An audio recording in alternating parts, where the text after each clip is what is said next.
Hello, and welcome to SpyHards podcast, where your hosts go deep undercover into the world of spy movies to decipher which films make the knock list. But remember, this information is strictly for your ears only. I'm Agent Scott. Mamma mia, and I'm Cam the Provocateur, surrounded by Italian stereotypes. You are, and you just brought it along with you too. I appreciate it. I know, right? Call me Uncle Fingers, by the way. I've called you that off air, but that was for a private meeting. Oh my, Mamma mia! That's a spicy meatball. And now we've offended the entire country of Italy. I have a friend who's Italian. Came from Sicily, actually. Is that like a "I'm not racist, I have a black friend" type thing? No. She came from Sicily to Canada, Right. and I asked her, I'm like, has anyone ever said "Mamma mia" in a way that's not ironic? And she's like, never, never. So she's saying that people in Sicily don't actually say "a mamma mia." Never. She's Okay. like, swears up and down. Okay. Yeah, I think we'll get back to these Italian stereotypes very, very shortly, and They're very prominent. They're very prominent. They might form a big part of our discussion. Let's just say Okay. that. As the likes. Yeah. Hey, what's the matter? You not liking the Italian? Exactly. Ay. Yeah, I have a lot to say about that. Sorry, you really tickled me with the likes thing. That really got me. I was trying to hold it down, keep a straight face as the anchor of the show, and it's like, no, giggling about Italian stereotypes. That's right. That's what we keep it classy on SpyHards. Right. I mean, fortunately, I look at all the demographics of the downloads. I mean, I really scrutinize it because I have no life, and we have a lot of listeners in Italy. Wouldn't it be amazing though if Sicily just lit up the week that we released this episode? Like the heat map just went boom. Yes, they were like, our national pride. Our episode of Man from U.N.C.L.E. is finally covered. A channel D, open it up. Wow, we're doing well, everyone. Thanks. And if this is your first time tuning into SpyHards, welcome. It's like this every week, More or less. Perhaps without the offensive stereotypes. That's right. Well, although I think I'm kind of an offensive Canadian stereotype just being here. yeah, I find you offensive. All right, yeah. Well, I mean, speak for yourself. I'm a charm. Well, that's not what the letters say. Letters? Letters. Do we have a P.O. box I don't know about? Just writing to you just to complain like an agony aunt. Ixnay on the Etter box lay. Okay. Don't tell them. They'll keep sending them. Okay. Well, I've hinted at it. We're opening up Channel D for the 5th time? I think so, yeah.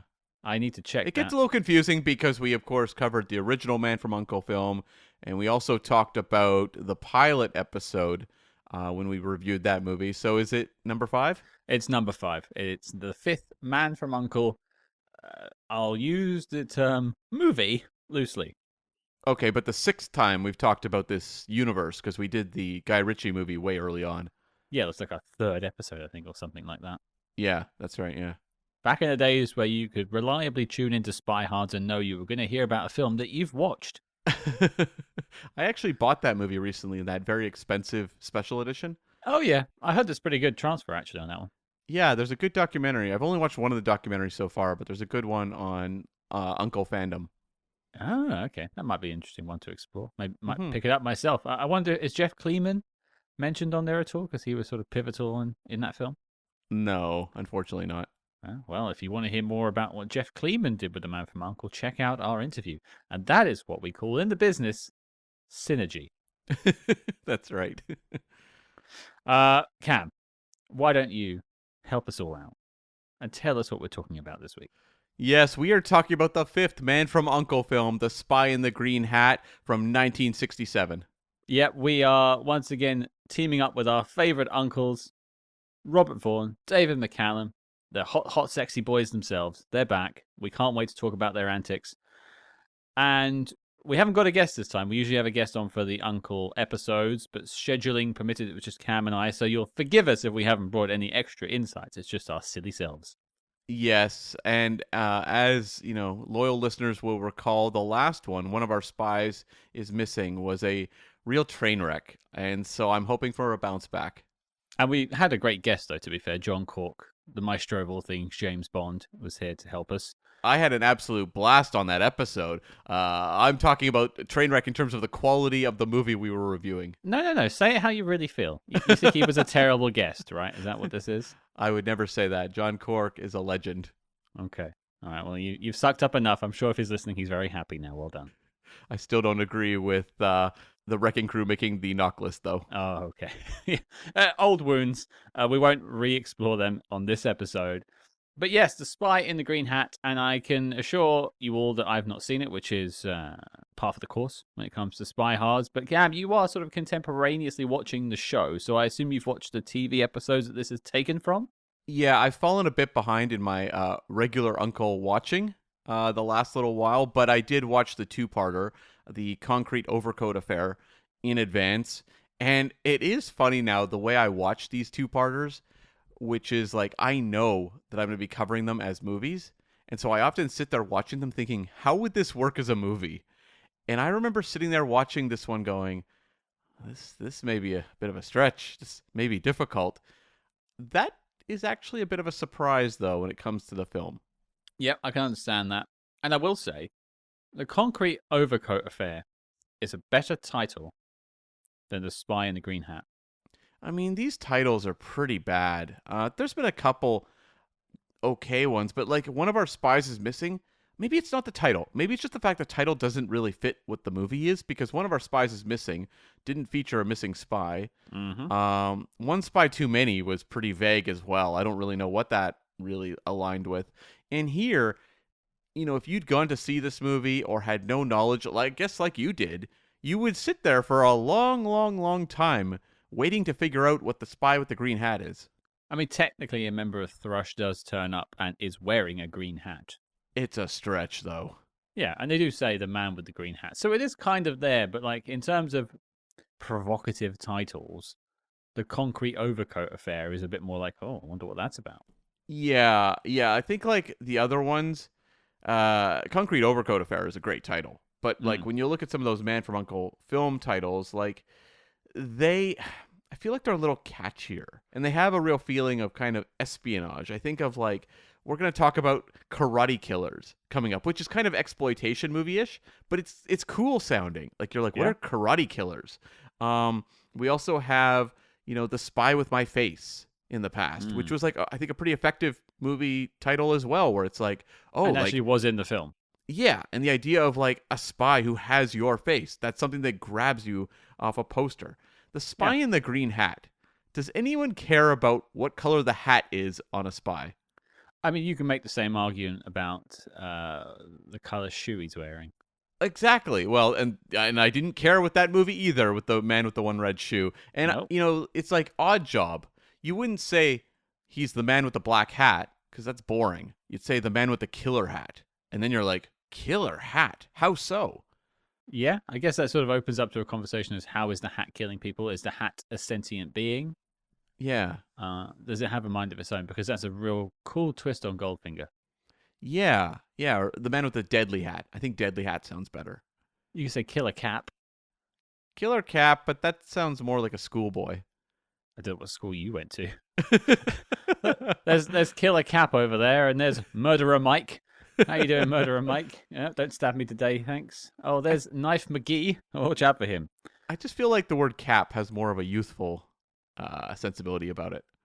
I'll take your word for it. I've never associated Cap with youthfulness. You've been wearing caps all the time, praying for youthfulness. Is that why Buscemi wears a cap in that "What's Up, Fellow Kids" scene? Probably, yeah. Right. Yeah. Okay. And I think it's backwards as well. That's the real trick. That is, exactly. Yeah. So, yeah, like, I think Green Hat, though, I don't know. This one I thought was vague. Even, like, when we were planning this one ahead, I was always like, that's the boring title.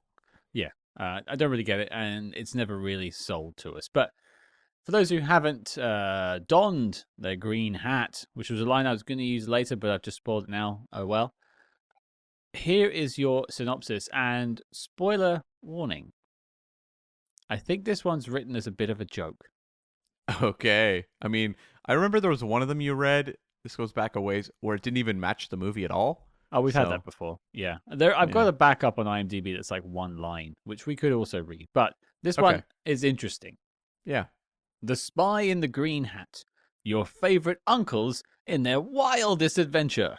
Wildest? Maybe. Oh, well, Maybe in terms of the movies. I don't know. so far, it is pretty unhinged. It's pretty kooky. Yeah. The Spy in the Green Hat, 1966, on the other hand, is both exciting and funny. But it came out in 67. I know. I don't understand. Let me read. Okay. This is clearly wrong. Yeah. Especially the scene where Napoleon Solo, Robert Vaughn, hides with Thrush agents under a young woman's, the incredibly cute Letícia Román's, bed, and is caught by the woman's grandmother, Penny Santon, who is forcing Solo to marry the young woman. He successfully escapes, but is hunted by a legion of stereotyped Italian gangsters. Now that's comedy. That's the letterbox synopsis? Yep, There's a lot of editorializing going on there. it really is. But the IMDb one is a bit more succinct. Okay. Uncle agents Napoleon Solo and Ilya Kuryakin are sent to stop a Thrush-employed ex-Nazi scientist from diverting the Gulf Stream. Yeah, I think it's interesting that letterbox synopsis really focuses on the B plot. I think they were just a very big fan of Letícia Román. I mean, I understand. Who isn't? I mean, come on. I mean, yeah, I can understand the adoration there, but okay. It's interesting how these Uncle films, in contrast to pretty much any other movie on Letterboxd, the synopses are just like jokes. Oh, for sure. This feels like... The thing is, I'm sure someone like vets these, Yeah. especially for lesser known films. People sort of like maybe submit synopsis and it's vetted by someone. Yeah. Someone read that and thought, yeah, that'll do. Yeah. Yeah, which kind of tells you what the studio was probably thinking when they put these movies out too. Yeah, here you go That'll do. on DVD. Yeah, Yeah. bye. But you got a sense of the plot, folks. It's an Uncle episode, but in a double feature-length version. Yes. That's right, yeah. There is you can see where the cliffhanger is between the two. Oh, okay. Where do you think the cut point is? Oh, just after the shotgun wedding. It's actually during the shotgun wedding. That would make sense, but I wasn't far off. Yeah, it's a scene where the last shot, I believe, is. Is it him when he's about to get married before the Thrush agents burst in? No, it's when Solo and Pia are like huddled underneath a table, and it cuts to them, and then that's the final shot. So the guns are going off by that point, basically, and they're just hiding, and then they come back for the fight. That's right. Yeah. That makes sense. It's a good cliffhanger. Mm-hmm. But that's Green Hat. That's our story. But we need to explore how this hat got so colorful. I mean, I am wearing a green hat at the time of recording, and I know we like to say that whenever we're doing random movies of referring to wearing the outfits, but I actually am. He actually is. The problem with stating that is because this is an audio medium and we have no intention of putting video up at this time, at least anyway. You've only described what you're wearing on your head. And now you have to describe the rest of it. Otherwise, people will assume you're sat there with nothing on. That's true. I'm wearing a green bowler hat that I used in a Riddler costume back in the day. Uh-huh. And I'm wearing a black Star Wars t-shirt. So there you go. And that's it, folks. He's wearing nothing else from the waist down. Blue jeans. No. No.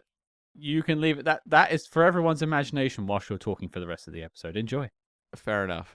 Okay, so this was, of course, a repackaged version of the Concrete Overcoat Affair, which aired mid-season 3 in the fall of 1966 on the Man from U.N.C.L.E. TV show. Now, in terms of the screenplay on this, it has a story credit from David Victor, who was a Ukraine-born writer-producer at the time when it would have been referred to as Odessa in the Russian Empire. Yeah. But he was as I said, writer-producer and got his start in the early 50s working on some of those theater shows like Chevron Theater, Fireside Theater. There was a whole string of those types of shows, those anthology TV shows. Sure. Like Climax, of course, which James Bond appeared on. He didn't work on that one, but that's a good example. I think it's a bit much for you to shout out the word climax whilst you're sat there with no trousers on, Cam. Fair point.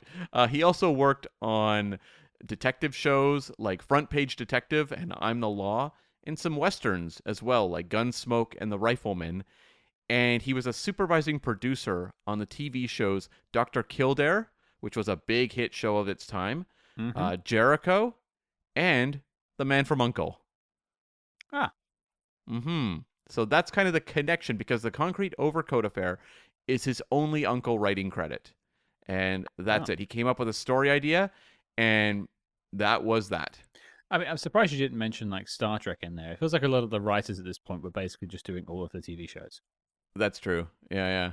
Or like Batman 66 or whatever it is. Something like that. You know, these shows were all running at the same time. And I tend to see a lot of the same names, like John Sargent as well, who you're going to mention in a minute, tends to make the rounds.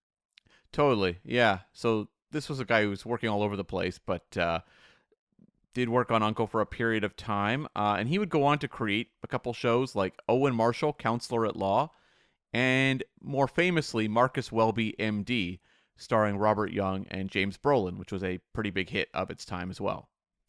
And I will jump in. It's Joseph Sargent. Please don't write at us. I was going to correct that when I got to the director. I like how you just left me to hang out to dry for a little bit, though, so people can think I'm a moron. More of a moron, I should specify. As opposed to the guy wearing a green bowler hat, Star Wars shirt, and nothing else. Yeah. I'm the moron here. You're the one who dressed up for a podcast. That's right. An audio podcast.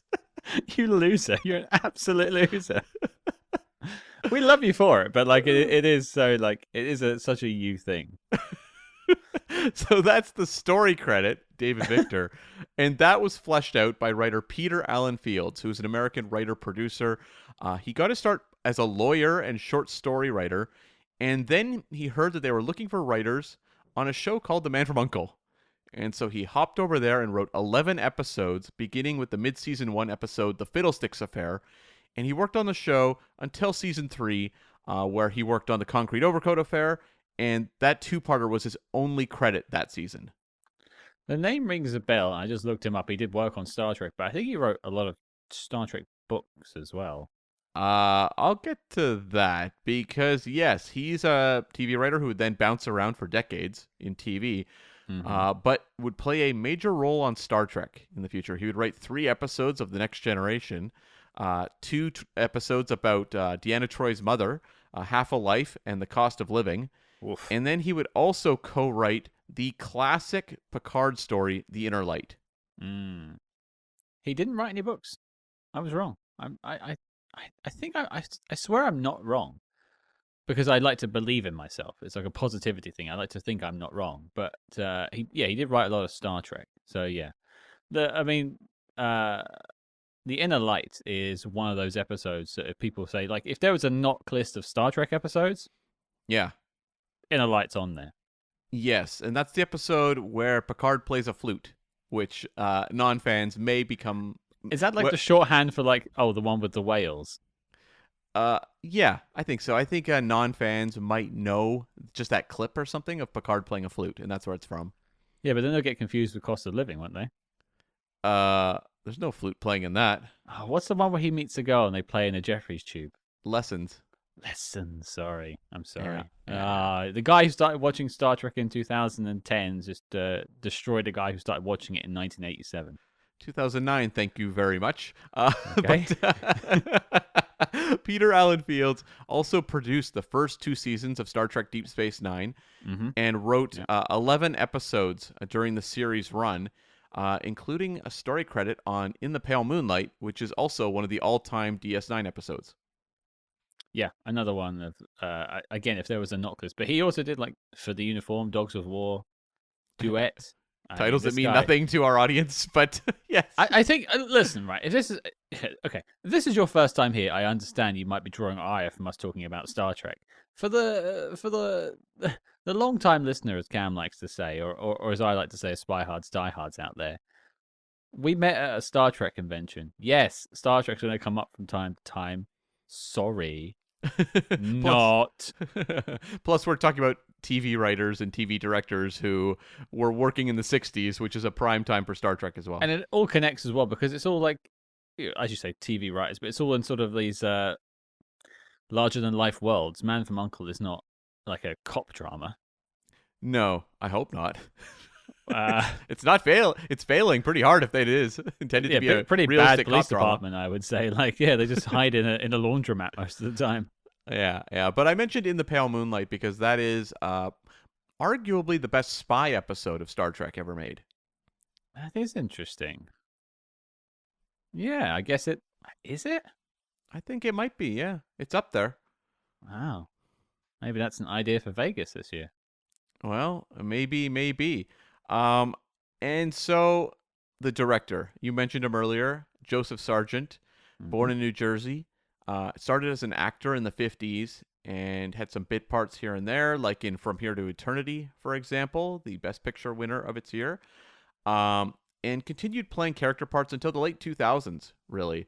But in 1959, he started directing with the teenager drama Street Fighter, and then went to work in TV. He worked on Lassie, Gunsmoke, Bonanza, Mr. Novak, and did 11 episodes of U.N.C.L.E. starting in the early season 1 and stretching into season 3's The Concrete Overcoat Affair. So you get the sense that this was the final U.N.C.L.E. credit for a few people, not just Joseph Sargent, the director, but also the writer Peter Allen Fields.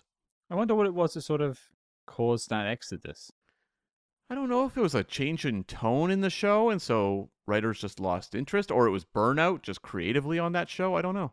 I mean, tonally, the show did definitely change in the third season, from what I've read.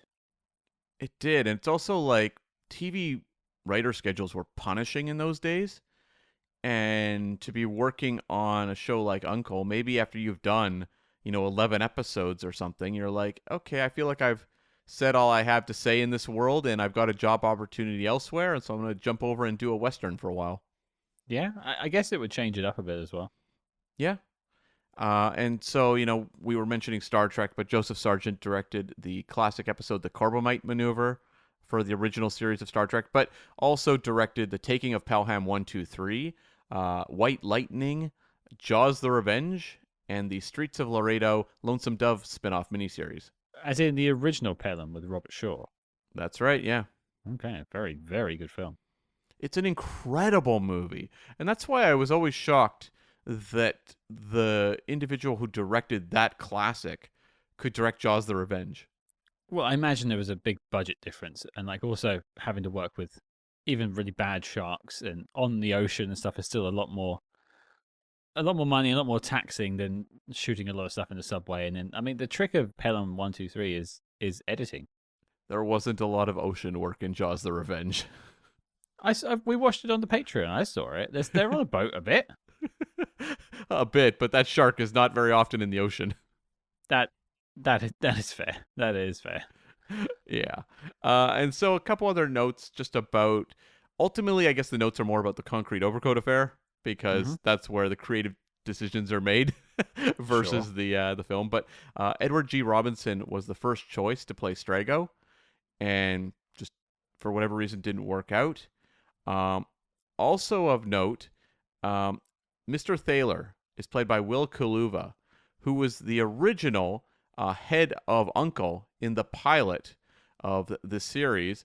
So he originally played Mr. Allison, which would, of course, turn into Waverly, played by Leo G. Carroll. Yeah, I only picked up on that because of the notes on IMDb. I don't think I would have recognized the actor just from watching the episode. Yeah, because I think when we tackled To Trap a Spy, they had reshot Waverly, to fit into that. Whereas, we watched that solo pilot way back. Yeah, and I mean, I don't say. I think there was Yeah, I did read a little bit of why he got cut. Did we ever talk about that? I don't think so. Anecdotally, at least, this is what I read online. He was cut, this original actor, I forget the name of already. I could look at it on IMDb, but Cam can do that whilst I'm talking. Will Kuluva. Or Kuluva, who played Allison.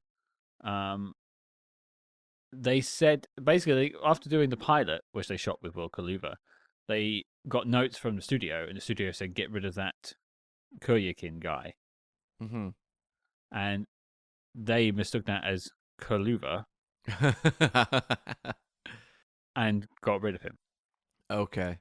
And that's how it went down. I mean, that is Rumor and innuendo from websites and IMDb trivia, which is not something Cam likes to use as citing, as a reference.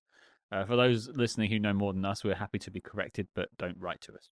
That's right. I took my notes from Bill Koenig, of course, guest of the show, who's written a great Man from U.N.C.L.E. episode guide that I'll post a link to in the show notes. So that's out there. And I use The Man from U.N.C.L.E. book by John Heitland. There you go. There you go. Two experts in the field. And another note on this, I guess, two-parter. Producer Norman Felton was greatly irritated by Nelson Riddle's music for this two-parter and said he was not to be hired again, but Riddle did work throughout the entire season 3. So I guess the director didn't have much say. No, directors didn't have say in those regards. Because do you know why? Did the music annoy you at all or stand out at all to you? Didn't jump out once. You? Okay, it is almost exactly the Batman 66 music. Oh, right. Like jarringly so. The entire opening, I was sitting there going, did they just use temp music from Batman? Oh. I mean, I remember the theme at the start, which was sort of a riff on the Jerry Goldsmith version of the film. Yes. But other than that, I didn't catch up on it at all, I have to say. So if I ever go back, I'll pay attention to that. And Nelson Riddle was the composer on Batman, and this movie falls 1 year after he has also scored Batman the movie in 66. Well, there you go. So he basically just repurposed his work. Fair play. I mean, Jerry Goldsmith did it too. Yes. Not as jarringly as this, though. This is, like, shocking. Well, one of the two had a much greater legacy, let's put it that way. Yes, Nelson Riddle, creator of the Batman theme.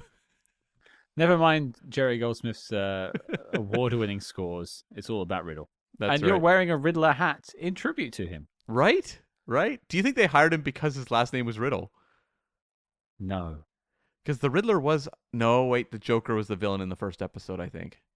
And Riddler wasn't an invention for the TV show. It was from the comic books, right? That's right. He's from the comic books, but the show really cracked the character.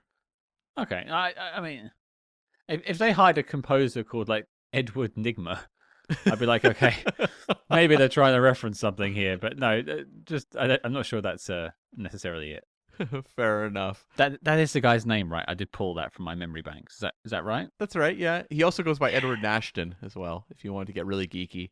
Is that like his covert name?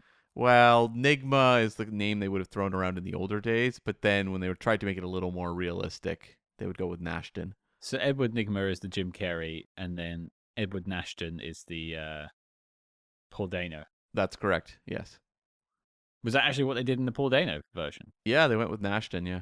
Wow. It's like my mind is expanding right now. Like I'm connecting things that have never been connected before. Like the Riddler in Batman Forever, where his head is like mutating. Yeah, I've got all the green lasers shooting out of my head and everything. It's crazy right now. I have my own green hat. It's laser beams. So this film was loosely. I hear that sort of intonation there. That film, yes, was only changed a little bit from the two-parter. There was some minor cuts here and there, but not like in contrast to the previous Man from U.N.C.L.E. films. Sure. It was not radically overhauled at all. They added a little bit of sexiness. A little bit of side boob. Yeah. Well, was it? It was more like side tape. No, I saw a little bit of nipple action. Who are you talking about? Letícia Román. Is it when she's like naked from the back? Yeah. Well, she turns and you can see that it's covered. Like she's wearing something for the. They're not going to have her naked. I didn't see the tape, Mr. Zoom and Enhance. Okay. We've now discovered why you're not wearing anything from the waist down. You're like scroll. Whereas like Scott's watching on like a 1985 television. My microwave dinner, and like a tiny little with the aerials on top and stuff. Yeah, perfect. The rabbit ears are on top of the TV. Yeah. I watched it on VHS. It was perfect. So yes, that was an addition. They show her briefly a shot of her like back a little bit in the TV two-parter, but they played that up much more so in this film. You do see a bit of side boob though. That does exist. That is there. Sort of, yeah. Yeah. I'm trying to sell the film, Cam. Oh, Get on board. why are you trying to sell it? Who are you trying to sell it to? Do you have a stake in this film? I do. I have a large supply of green hats. Okay. Um, Please buy them. they also apparently added a little bit of dialogue for Janet Leigh's character, or like dialogue that was cut in the original two-parter. Right. They worked back in. Not a lot, though. It was pretty unrecognizable to me. I'm sure, like Bill Koenig, it would stand out more so, but it was very subtle what they did add to kind of give her a little more of that Xenia on a top intensity. Bill's getting all the love this episode. I mean, we'll have him back on to tackle Uncle in the future. Yeah, that's true. We love you, Bill. We love you. Yeah, well, I read the trivia I read about that was it was some of leading into her like getting pleasure from hurting people and being hurt. Yeah, that's it. But like all that stuff's in the TV two-parter as well, so it's like there's probably a line or two that were a little too intense for the censors, but it did not jump out to me as much. There's a moment where Janet Leigh and Letícia Román are fighting on like a thrush conference table. Yeah. And all I could hear in my stereo was like, I was like, this is not how people fight, but I'm enjoying it. It's quite the fight. It is. Well staged. It's like almost 5 minutes long, and it's like I mean, there's a lot of leering shots of boobs. It's ridiculous. A woman. Yeah. And then this was, of course, released in foreign markets beginning in January 1967 and rolling out through the year. It was not released in U.S. theaters like the previous Uncle film. Apparently they did try, though. They tried. and it is like, it has got a stamp from the MPAA on it. Yeah. So like it must have gone through some sort of process to maybe get released at some point. That would have been probably more so for home video. Oh, okay, yeah, maybe. I think more likely. And the top three for the year. Number 1 was The Graduate. Number 2 was The Jungle Book. And number 3 was Guess Who's Coming to Dinner. And the only other note I had, for Janet Leigh, this kind of falls at a key part in her career. Like, this is a classic movie star in Hollywood. And this is one of her first major TV appearances, which actually surprised me when I saw her name because I think of Janet Leigh as a movie star. And this really does kind of mark a transition for her into working more heavily in television, which notably is around the period she turns 40, which kind of speaks to Hollywood in that era. Eesh. I was just looking at her IMDb, and she was in Halloween H2O. Yeah, that was more of a little cameo moment because her daughter, of course, is the star of the movie. Of course. I didn't know that. Oh, you didn't know Jamie Lee Curtis was Janet Leigh's daughter? No. Yeah, and Tony Curtis is the father. Yeah. All right. Yeah, and she actually shows up in H2O driving the Psycho car. Oh. Oh, okay. That's a cool little connection there. Yeah. Fair enough. I gave no weight to Halloween H2O, but apparently they were doing something. Yeah, like Janet Leigh is the original Scream Queen, and then Jamie Lee Curtis became the iconic Scream Queen of the 70s. I sit corrected. I should bow down to your knowledge of horror films. Thank you. Thank you. I'm not bowing down to you, though, when you're not wearing pants. Also, my knowledge of very, very famous Yeah. mother-daughter acting duos. That's your mastermind subject, if you ever had to do that. Sure. Actually, I realize mastermind is not a thing that travels overseas. You have no idea what I'm talking about. What? Mastermind, the TV show. Oh, I think... Didn't Mastermind come over here with a different title? I don't know. What do you think it is? It's not Who Wants to Be a Millionaire, is it? No. Oh, okay. No. Mastermind is like, I think it's, you go on the show and you have to answer, I think it's over 10 or 20 questions about a very particular subject. And if you do them all, you win. Oh, okay. That didn't come here. I once did a Mastermind on Star Trek and failed on one question. Okay. Do you want to know the question? Yeah, what was the question? What was the surname of Worf's son? The surname? It's Rozhenko, isn't it? Yes, I know that now. Oh. I didn't then. It was like question 19 of 20. I was like, I'm killing this. And I was like, I know it's Alexander, but I've just not got anything else. I remember do you remember HQ Trivia? I remember that game. I won a couple of times. Yeah, and there was one, it was Disney Trivia. Oh, you'd love that. Yeah, they got me on the very final question, which was the name of the blue fairy in Sleeping Beauty. Oh. I didn't get it. I can't even remember what the answer was. No. No. Yeah. No, I have no idea. Yeah, I mean, they gave you multiple choice, but it did not connect with me. That's a name that is never in the back of my memory banks. I remember you've blown my mind about HQ trivia. You brought back so many memories because I think you and friends of the show Tyler Orton introduced it to us on one of our Vegas trips, and then Yeah. like that whole summer, I was obsessed. And Yeah. then they got like shut down by the end of the year, I think, because they didn't pay anyone and stuff. But it was a pretty like awkward divorce at the end. But I remember winning a couple and being super hyped about it. I think I only won like £10 in the end. Right. Yeah, it petered out, but I won the B movie episode they did. Yeah, nice. Did you Mhm. win? How much money did you get? Oh, at that point, not a lot because I think the show was running on fumes. Okay. Did you ever cash out though? That was the problem. I never cashed out. I never did either. No. We're still owed money by HQ Trivia. I'm still salty about that. Well. What can you do? Did you win HQ Trivia, folks? Let us know. And did you ever get your money back? Actually, let's start a group action lawsuit against HQ Trivia or whatever the shell of them is left. There's nothing left. Let's get our money, folks. We can do it. Yeah. All right. It's spy time. The man with the green hat. What do we think of it, Cam? You're our uncle expert, I guess. No, I'm not. Well, you've seen the show and I haven't, so why don't Yes. you lead us off? So as I said, like when I was watching this two-parter, I thought, and I watched the two parts back to back. I didn't watch them over like 2 nights or anything like that. I remember feeling like it really began to sag for me as I got through part 2. And I thought, okay, like I don't really understand how this is going to work as a movie because I feel like the B plot involving the Letícia Román character And the Italians. and the stuff. Italians and all that really just kind of overwhelmed it. And it's Yeah. not the kind of thing that would typically drive a movie. Nope. But I will say I watched the movie this morning, and I still have a similar issue where the second half, when it gets to the action and running around the Caribbean base, it kind of wears out its welcome for me. But I had more fun with this one than the previous film by a lot. And I think it's helped by some performances that stood out to me, and also just like an overall goofy vibe. Like this is more of a fun Uncle movie that's just kind of a hangout film, but it's a hangout film that features characters who are fun to hang out with.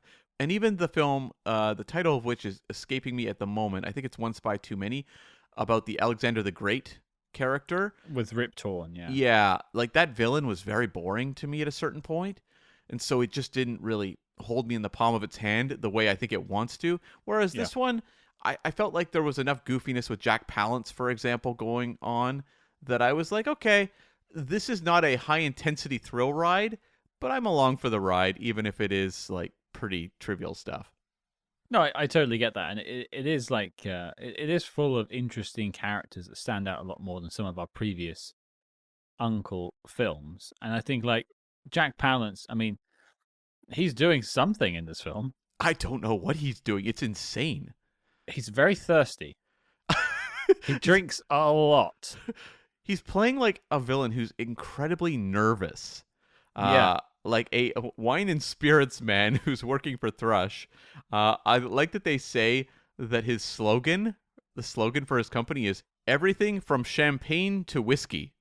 And my response is, come up with a better slogan. That's very boring. Yeah, nobody wants like someone who does it all. They want specialties. Like you don't want like champagne being bottled next to whiskey. No. So like his energy throughout this, and Jack Palance as an actor, I typically think more of performances that are incredibly intense. So he's like someone who's intimidating and scary. He's in some John Wayne westerns where he's like always like pretty scary. I think of his performance in City Slickers and also City Slickers 2, The Legend of Curly's Gold, where he's like intimidating the hell out of Billy Crystal and his friends. Sure. And I also think of Batman, where he's like grabbing, Jack Nicholson by the lapels and being like, Jack, you're my number one guy. And it's like very breathy acting. He's always like really intense and seething when he's like talking. But then here, he's playing like the ultimate nervous Nelly, someone who's like hyperventilating, and you can hear him breathing in a lot of takes. He's like when he's talking to like his like colleagues, and it's like, what a choice, and not the actor I would think of playing this person who's like anxiety addled. No, but I think that's what makes them stand out so much. Like I wrote down, there's this guy doing a lap around the set before he records each scene. Yeah. Like it's just a nervous, or like it's that episode of Friends where I think it's Friends, where Joey like has to go to the toilet and he does an audition and he's like, oh, it's with Jeff Goldblum, I think, isn't it? That's right. Yes. Yeah, and he has like a nervous energy because he needs to go to the toilet, and Jeff's like, that's it, that's it, and that becomes his character for the rest of the episode, and he wants to keep doing it by he keeps filling up his bladder. I feel like Jack Palance might have been doing the same thing, which explains why he was drinking so much on screen. Actually, Yeah, it's like there's so many scenes where he's running to like drink water, or he has what looks like, I don't know, Alka-Seltzer or something like that. Yeah, Yeah, because his stomach is unsettled. Like, I we've seen so many cliche villains, right? And I don't even want, maybe I shouldn't say cliche because cliche tends to be negative. It's just like tropey villains, the types Yeah. of, these spy movies of this era, like the 60s villains. And a lot of them are like megalomaniacal bad guys. You see a lot of those in the Bond films, and they tend to be kind of larger than life, or they're kind of like dry, calculator like Hugo Drax, for example. Blofeld. Blofeld. I think of Alexander the Great, who did not grab me in the other Uncle film, but like he was kind of cold and calculating, and arrogant, which is a quality we've seen in many villains, and I think done better. But I don't think we've ever seen a main adversary in a 60s spy film or any other spy film I could think of who's like on the verge of a nervous breakdown throughout. Well, it's the first time in a while I've ever actually like vibed with a villain. Sure. Yeah. Like I know what that's like. Like I've been the mid manager here before the big manager turns up to tell me off and stuff, and it's like gotta get everything right, gotta get everything right. You're antsy, you're itchy with anticipation. But I don't know why we're like focusing on Jack Palance here, but Well, this film like it kind of to more broad strokes for a second. This film is full of colorful characters. mm-hmm. I think that's one of the things that works for me, and I mean, just segueing to what I thought for a second. And I agree with something you asserted earlier. This is far more entertaining than some of the other Uncle films we've seen so far. I'm not going to go to bat saying it's the best, but this has more memorable moments and characters than I can remember from the last two. Yeah, the other ones felt like really padded out, for example, with like jamming in extra footage, or the previous one, which was just re-edited to shreds for some reason to try to make it seem different. Whereas this one, I guess they realized the two-parter was good, and they said, okay, well, you know what? Let's just repackage it mostly in the same form and call it a day because it works. I mean, I wrote down memorable villain, memorable sidekicks, memorable love interest, and a Nazi gets shot. What's not to love? And that was something that was actually added for the film version. Oh, really? It would have been shot for the TV, but like him getting shot, that's in the episode, but they don't show the body falling as extensively as they do in the movie. I wrote down something for this because I know you have a thing about dummies. Dummy in the bottle. Wish it was a dummy. Well, yeah, we need that. Folks, where's that track? Someone make it. Dummy out the window to Genie in a bottle. But I couldn't make it work as well as with Nazi off the ledge. Not bad, though. Not bad. And yeah, there is a joy to watching that dummy fall and then land on the ground. Yeah, something so visceral about a dummy being thrown and thudding at the bottom. Yeah. Like, it isn't a real human. We all know that. But we somehow still enjoy it. I also felt like, speaking of that villain, his plot made more sense than some of the other ones. Yeah, I mean, moving the Gulf Stream. Yeah. Yeah. I mean, it's silly. It's cartoonish. Sure. Yeah, to move the Gulf Stream to make Greenland more beautiful and then fire missiles, basically, from Greenland. It's totally campy supervillain stuff of this time period, but it worked, and it was, like, easier to communicate than, like, what was Alexander up to? He had, like, so many things going on. It was the sins, wasn't it? That's what he was doing. He was trying to commit all the sins. But, like, how does that relate to Alexander the Great? I don't know. Like, that's the thing. It was overly convoluted, whereas this one, it's silly, but they communicate it in, like, a sentence. Silly and simple. Yeah. And Cam, like, what is it with Greenland these days? Like, it just seems to be it's still the talk of the town. Yes, it is. Yes, it is. oh. Anyway, let's get to likes. It sounds like we have a lot to love about our uncles in their funny hats. And we haven't spoken about our uncles too much yet. Yeah. But one thing we've lamented in a lot of the previous Uncle films is they seem to go out of their way to separate the leads. Mm-hmm. And it's not to say this film doesn't do that, because it does. But I think they get more time together than some of the other films we've seen. And I appreciate seeing them work together. And even when they are separated, they're in each other's orbit at least. Yeah, and when they aren't together, they're both given an equal amount of stuff to do.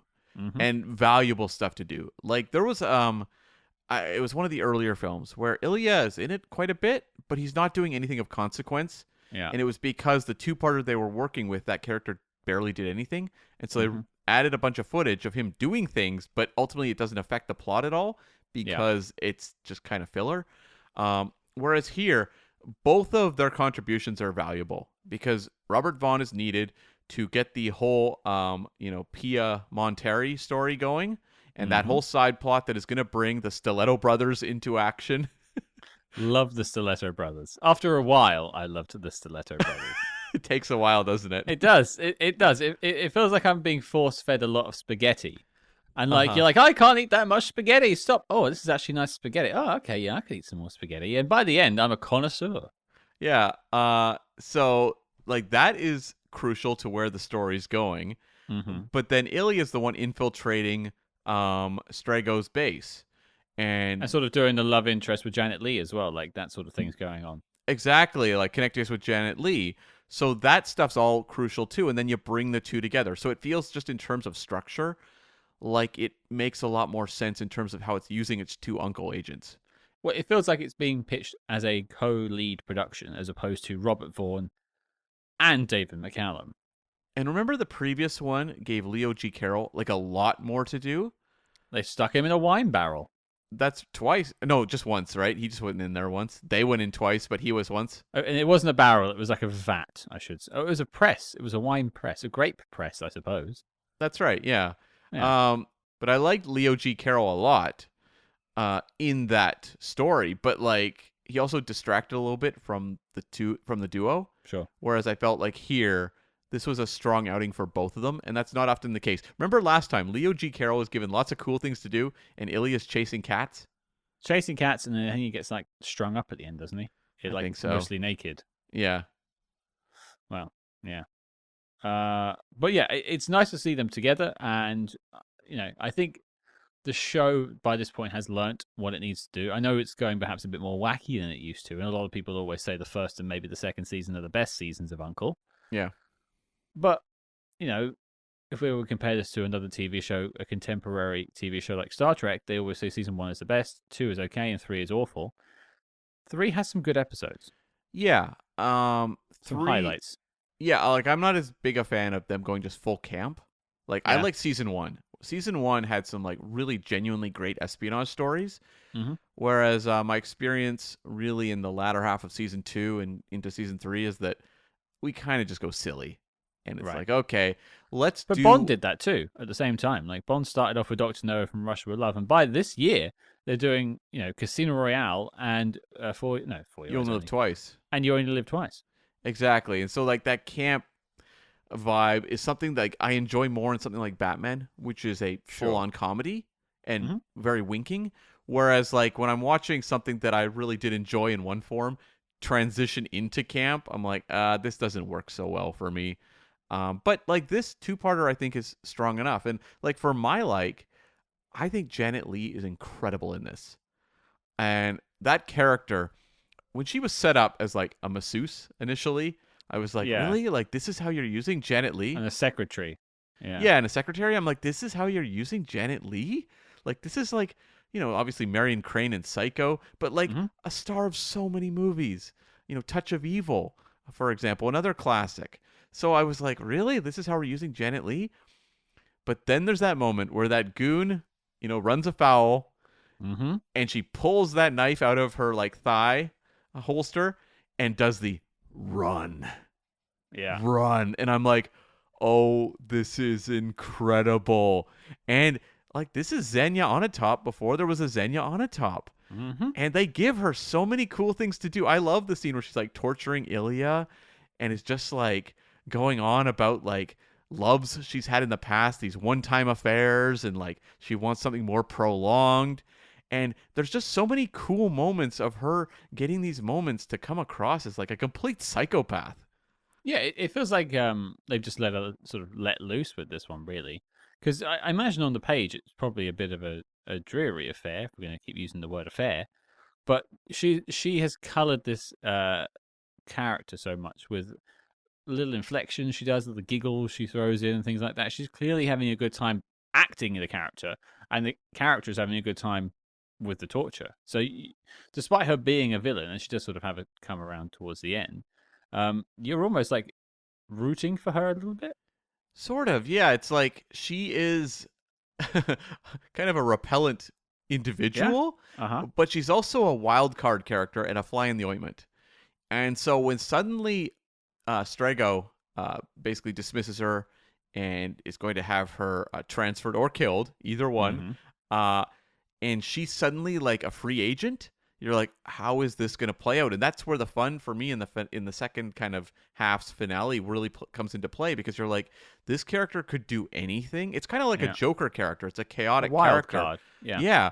And so like when you have her in the elevator and she stabs the guy in the back and is like, ooh, that was lovely. And this is like someone teaming up with your heroes. That's incredible. She was a lot of fun. I will also tip my hat to a lady we've mentioned a couple of times, who also brought a lot of the titillation to this, which is Letícia Román as Pia Monteri. You'd think this is a thankless task. A horrible character in concept. Yeah, but she injects that character with so much life and vivaciousness. You're like, I actually don't mind this. This is fine. I mean, she never gets involved in a fight or anything. She's always a damsel in distress. Oh, there's a fight. You mentioned the fight, the one on the table with Janet Leigh. Oh, okay, you're right. Actually, I take that back. She does have a scrap with Janet Leigh. It's a proper cat fight, a proper 60s style cat fight. It is. And she wins with one punch. She does, which really is upsetting to the Thrush mega assassin. I didn't like that, to be honest. I didn't like how the Janet Leigh character, Miss Dykton, was like knocked out with one punch twice. Well, she's never dealt with an Italian woman before. They're fierce. It's true, but also like Strago does the same thing with like a slap. Mm. And I'm like, no, like Dykton should be someone who's like just keeps on coming. Should be a little more dangerous. Well, the thing you'd do to change that, if you care to, would be like she gets punched by Letícia Román's character, falls to the floor, but like sort of clutching her jaw, like, Yeah, exactly. And but then the boss walks in and sees her on the floor and is like, "How could you lose this fight? I need to have a drink and scratch my face." Exactly. Yeah, like that would have really, I think, done great justice to that character. But this is 2025, and that is 1967. Very true. I still have some more likes, though. I think, I mentioned Letícia. I think she does a really good job with the character, and I think makes the character memorable. The entire like Italian section I want to get back to in a minute, but her character specifically, she's got like a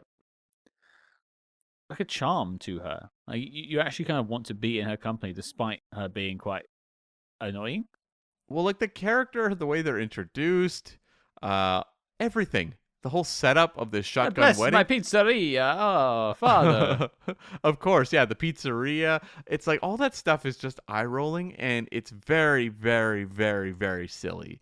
Yeah. And it's actually interrupting like a Thrush plot, like an actual spy plot that we should care more The about. spy plot stops when we get to Italy for like a half hour. Yeah, and that's the stuff that in a different movie would be what we would look to for more of that propulsive energy, or at least just involve us more. And the fact that her character is basically there to like constantly derail the spy plot should be irritating as all hell. But the fact that she is like very enjoyable and has a very, I think, good light comedy vibe with Robert Vaughn speaks to why this works. Like I really think she is crucial to why this is not maybe the worst uncle movie of all time. For that reason, like I really think that Italian subplot could have been disastrous. I feel like in any other film, this would have been number one with a bullet in the dislike section. Yeah. I want to talk about, though, something that's jumped out to me is I look for memorable moments in these uncle films, and the whole like shootout at the end on the base was great. But I also have to tip my hat to like the missile base they built, the set. Yeah. Looked really nice. Like I know this is a TV budget, but they I feel like they spent some money on that. Yeah, the production on this episode was strong. When you get to that Caribbean base and it's like the caves with the missiles being loaded overhead, and they've got the red and yellow lighting. Yeah. It's not ultra expensive. It's not the volcano in You Only Live Twice, but like they're making the best with what they have, and it's kind of what I love about the original Star Trek, where like they don't have a ton of money, but they find ways to make all of those different planets look different. The same set every week, just different color gels, but it still somehow looks different. It has an atmosphere and a feel, and I felt that as well here, where like the entire villain base, it just had a really cool vibe to it, and it was fun to watch the characters run around in that place. Any other likes from you, Cam? I mean, just talking about the production design for a second as well. Like, I liked how they had the like elevating platform that goes up to the dome that looks out. Which was in the last episode, I will point out. It was the same set. Yes, I know. But I liked that they had that. And also just that table where there was the cat fight, that table looked kind of distinct. Like, that whole office was kind of cool. Like, I thought this one popped a little more in terms of the visuals, in terms of its locations. And also just opening at an amusement park was kind of interesting as well. And those little like booths they were traveling around in that look quite funky. You don't see that anymore. No safety in there. Yeah, they used to have those in Disneyland, actually. They're not there anymore. It just sort of reminded me of The Living Daylights. I was waiting for a Smeat Spenum or whatever it is on the balloon somewhere. Well, we got animated glass instead of exploding glass like in Living Daylights. Living Daylights had 20 years on this film and more money. That's right, yeah. So, yeah, I just felt like this one felt more like a movie, which is something that, and that's kind of a like too. Like, I know that like it's not, it doesn't, I shouldn't say it feels like a movie, but it translates to a movie form better because it doesn't feel as cheap. Like the previous one really felt like a lot of backlots. Like, remember Soho or Soho? Soho. Yeah. Well, but it was from like the 19th century Soho, apparently. Yeah, like all that stuff just felt like cheap backlot sets. Whereas here, like, this is not Italy that they're going to. Well, I was going to point out there's like a title card to like Sicily, and it's clearly just the hills in California. But I felt like they faked it better. It felt like a different location to me, at least. Was it the Italian guy by the side of the road? Like, oh, he's over there. Oh, there we go. I'm transported to Italy right now. I mean, I was laughing at that character until they had the reveal that he actually was just speaking in a like North American dialect into his like walkie-talkie. So it's like, oh, okay, he's playing like an Italian stereotype. It's a shame it wasn't a broom, and then you could connect it to Q. Oh, that would have been great. I mean, the only real like overt connection is Old Lady with Shotgun, which we saw in Goldfinger. Oh yeah, there's been a few of those because there was also Old Lady with Machine Gun in the Avengers. Yeah, the machine guns were the case in the previous ones. That's also Goldfinger, but here it was a shotgun. Yeah. I'll see if I can find some more old ladies with guns and post them online. I think that's 3, right? Is it only 3? I think there's one more. I think there was one recently we tackled. Yeah, I think so too. Let us know, folks, if I don't post it online. Comment on the main post if you can think of the film. The movie was it was an older lady who had a shotgun or machine gun and got shot herself. And I think that was the only case where that character died. It might come to me. We'll see. Yeah, we'll see. We watch a lot of spy movies, folks. We do. It's our thing. Mm-hmm. Yeah, that's what you're here for. Any other likes, though? I think that pretty much sums it up. Yeah. Okay. Well, I've got a final one for us all. I want to thank this film for fixing my relationship with the Italian people after having to suffer through Franco and Ciccio in Goldfoot 2. Is this progressive in contrast to that one? I'd say so because they're at least like made out to be strong and like a good family unit and stuff. I think Franco and Ciccio. The funny thing about Franco and Ciccio is it was done by Italians. Yeah. So like the Americans were doing Italians better than the makers of Goldfoot 2. Not hard. Wow. We interrupt this program to bring you a special report. Agents, we don't expect you to talk. We expect you to buy a subscription to our Patreon. That's right, over on the SpyHards Patreon, we're covering all your favorite spy TV shows, as well as popular films from the most iconic secret agent actors of all time. Cam, why don't you share some intel on our latest assignment?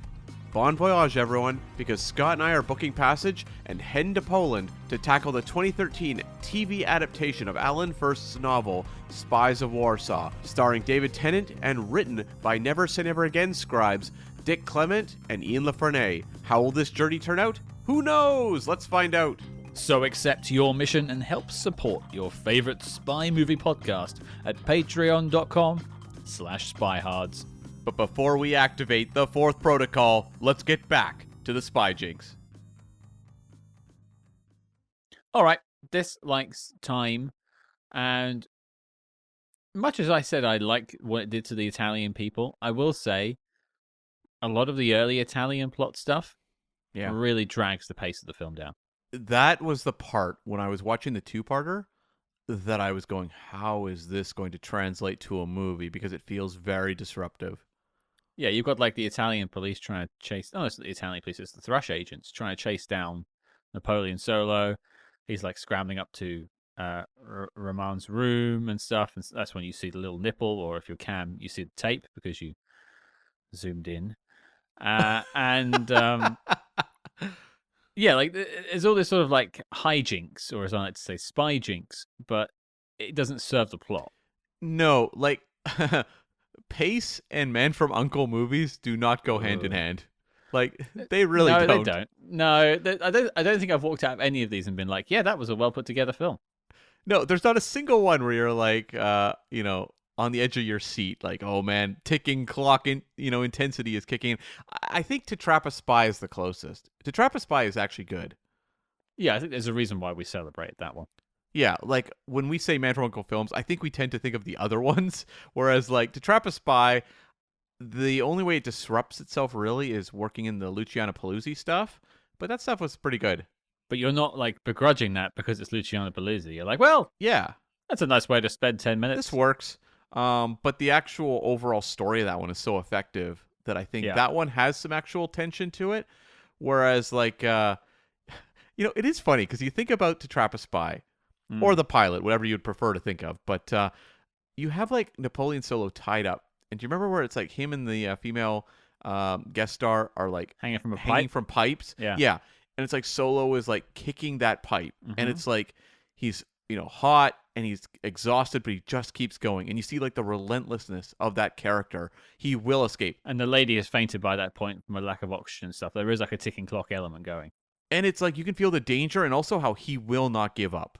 Like that's what makes that character, Napoleon Solo, secret agent. And then you cut to here. Like that character is very different by the time you get here.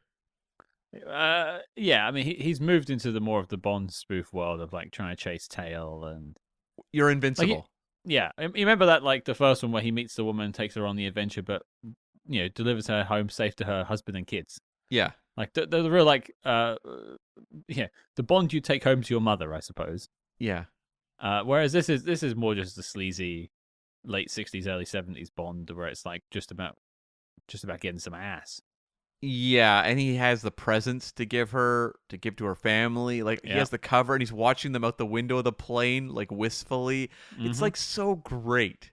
And here, like he is invincible. He is super spy Napoleon Solo.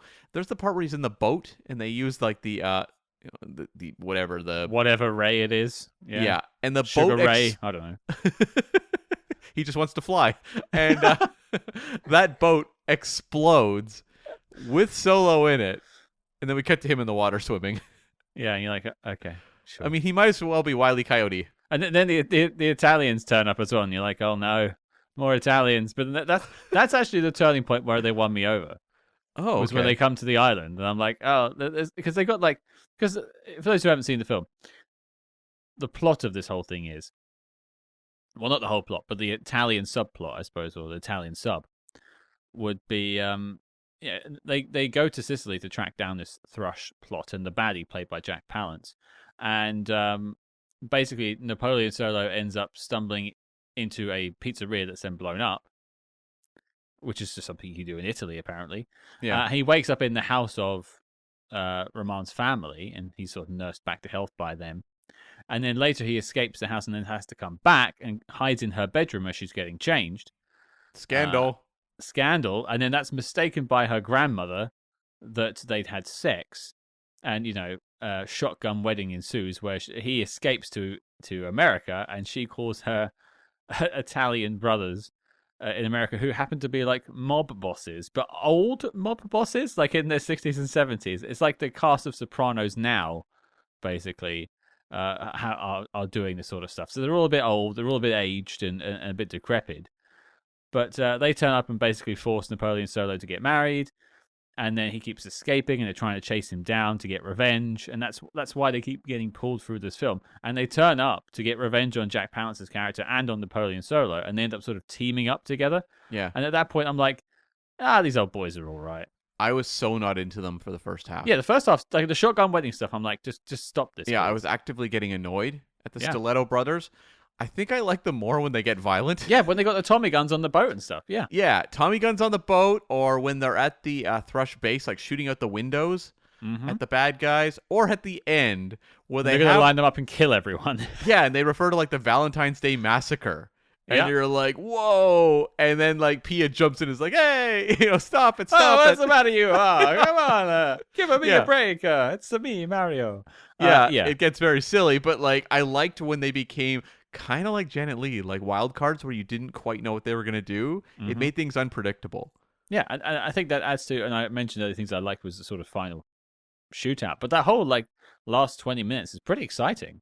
It's maybe not on the level of the pipe work in To Trap a Spy in terms of tension and drama, but you're having an interesting set of shootouts, interesting, different stories converging on one final sequence. That's fun. Yeah, it is. It is. As for my dislike, there's a couple things I'll note. The opening credits of the film, they hacked to shreds the opening of the two-parter. That actual action scene on the stairs by the amusement park is actually really good. It's like really cool to see in the actual episode, and then they just like speed it up and cut it up. And slow it down too. Yeah, and I didn't really understand that because I'm like, well, that was kind of a standout moment. Some of the direction I thought in the amusement park stuff was pretty wonky in the two-parter, and so it kind of, I think, helped it to speed past it and build it into the credits. But that fight scene in particular, I felt like that was kind of a loss. The other thing that I thought was underwhelming was Mr. Thaler, the Thrush boss, played by Will Kuluva. Yeah. I mean, there's not a lot of build-up to this character, but there's a little bit. We see the chopper coming in. They're like, this is from Thrush Central Command. And this guy shows up and contributes nothing. Like, I don't really understand what this character does. We get to see him having, a Thrush party thrown in his honor, and it is fun to see a Thrush party. But, what does this character do? He's not threatening. He's not particularly interesting. He's dispatched with water pretty abruptly. It feels like a very weird, like, little twist to throw in that this character is showing up because he doesn't contribute anything. Well, I think it adds, what it's meant to do is ratchet up the tension for the Jack Palance character and make him even more nervous.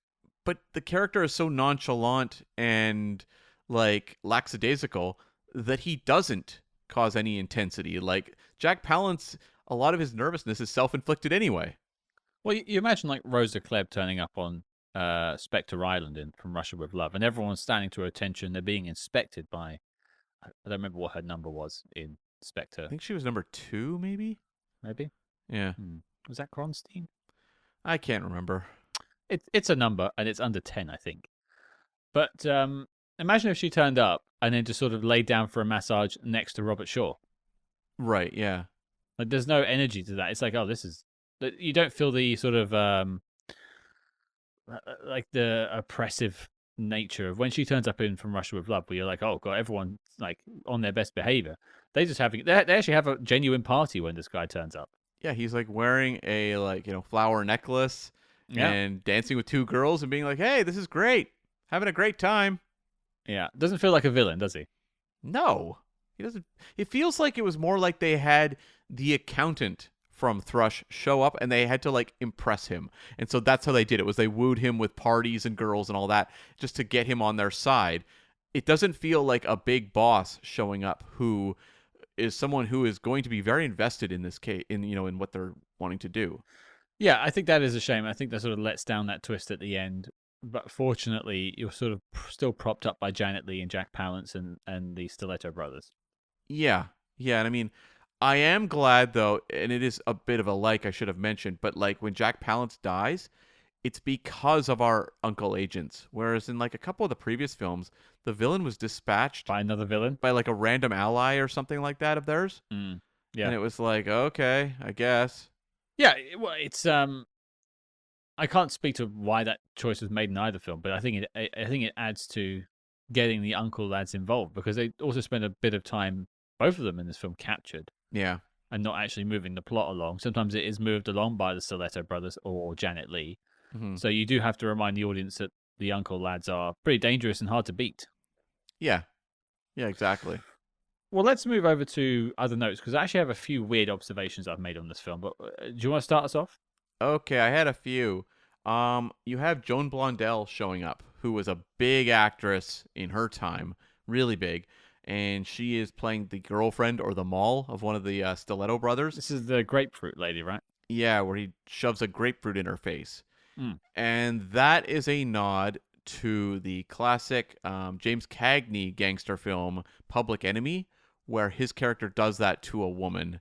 And it was like very shocking in its time to have a character that brutal on screen. Right. And Joan Blondell is in the Public Enemy, but she does not have the grapefruit put in her face in that film. But it is an acknowledgement of that movie and her being in that movie. And that's why she's staring at the camera. How many people got that reference in 1966?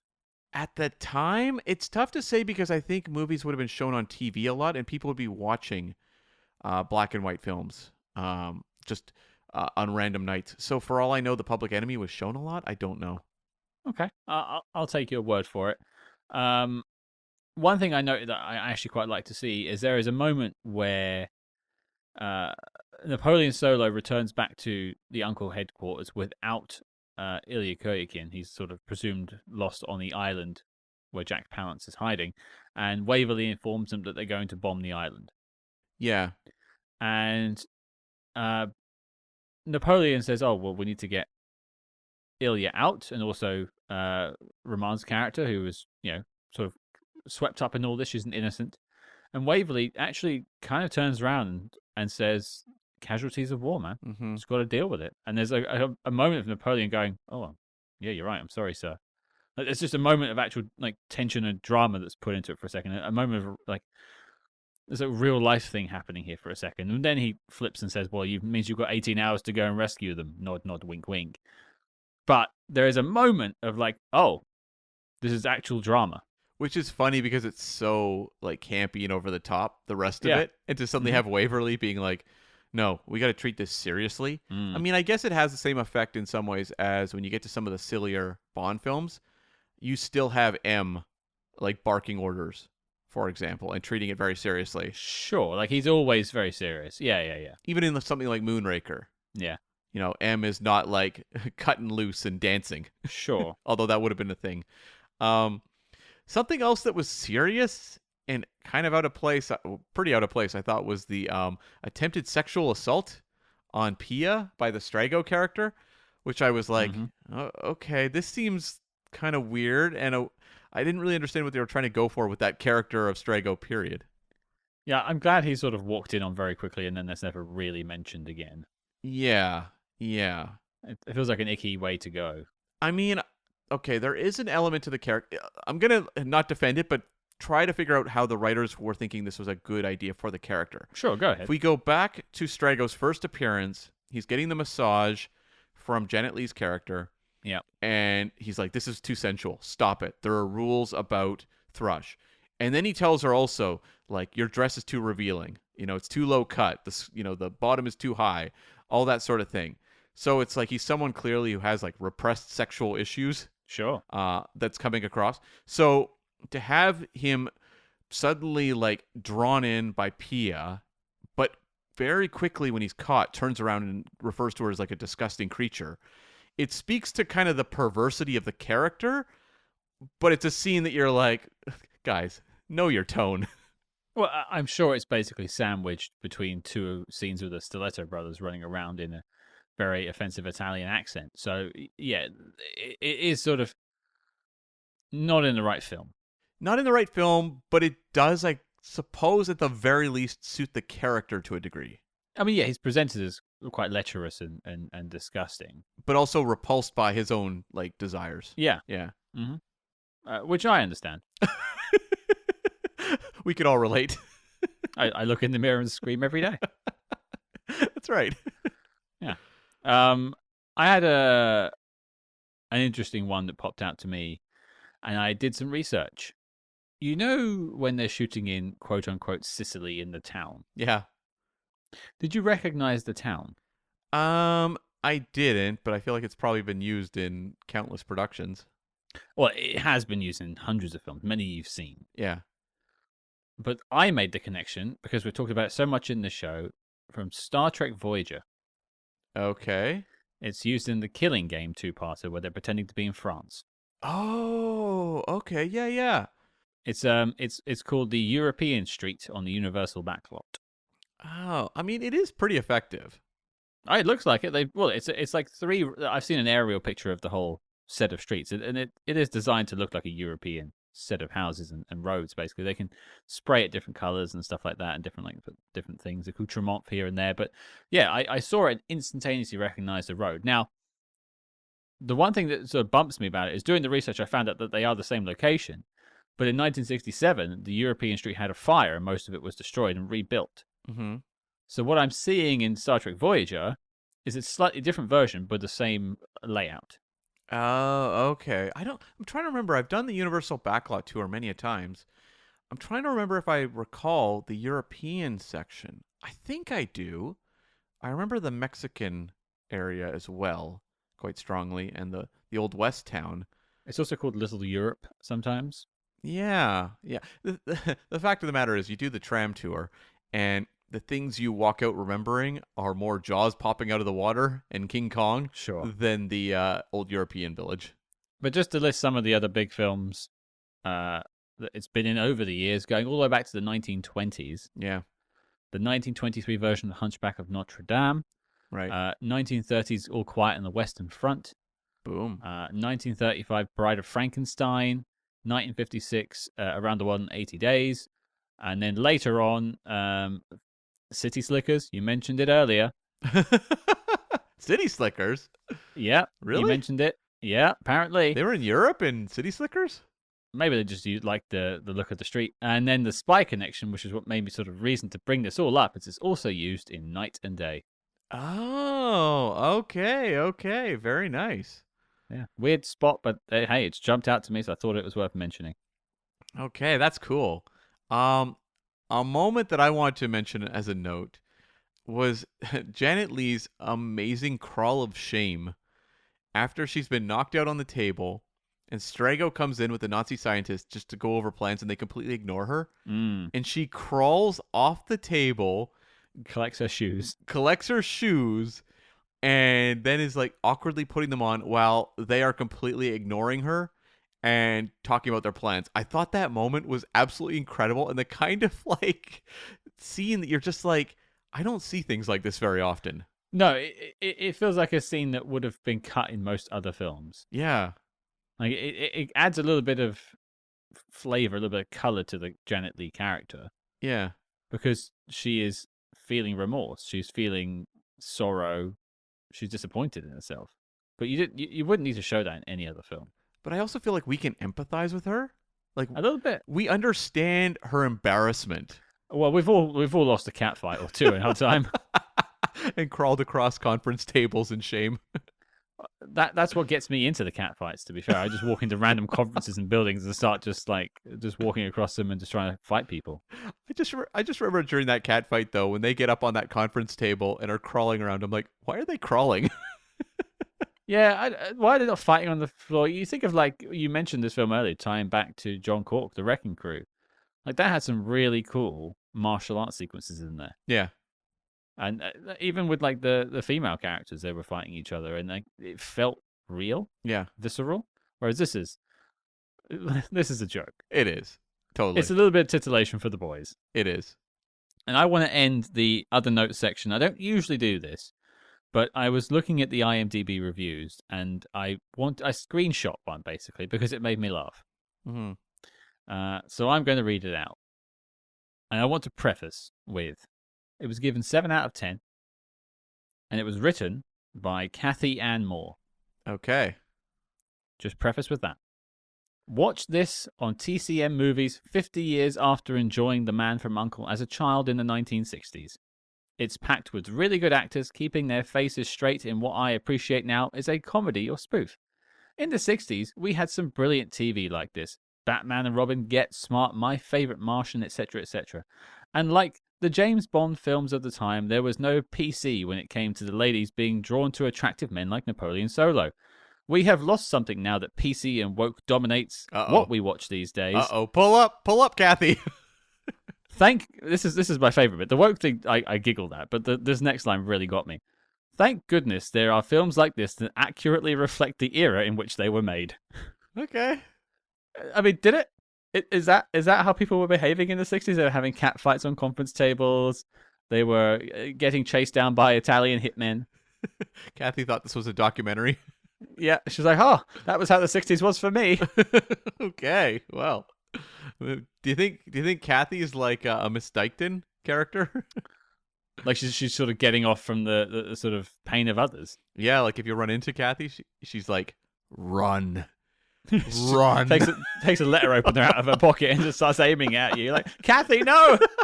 I'm your dentist! Ah! Oh, boy.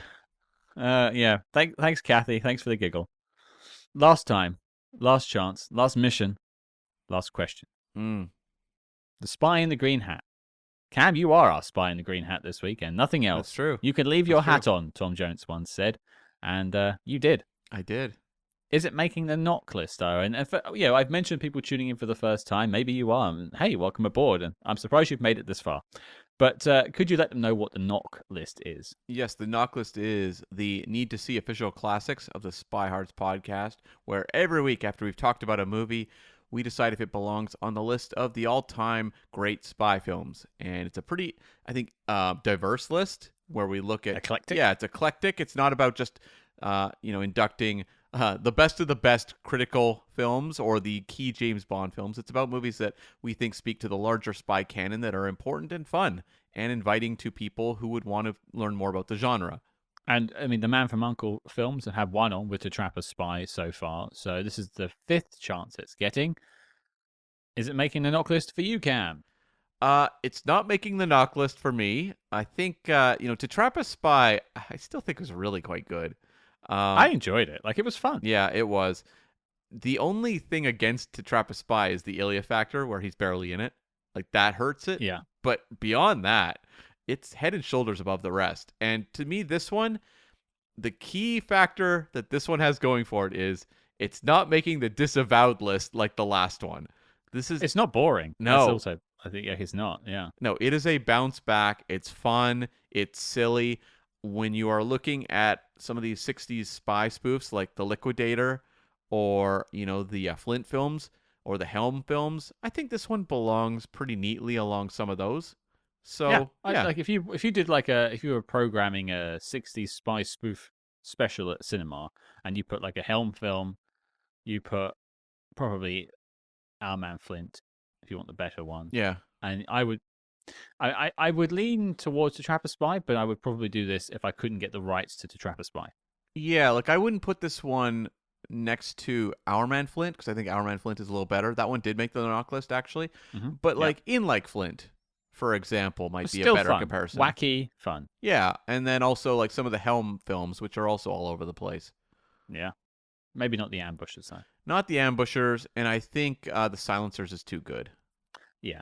Well, that one it's too almost fun. Made the knock list. It's too fun. It's too fun. But that's a no from you. From myself, it's the same.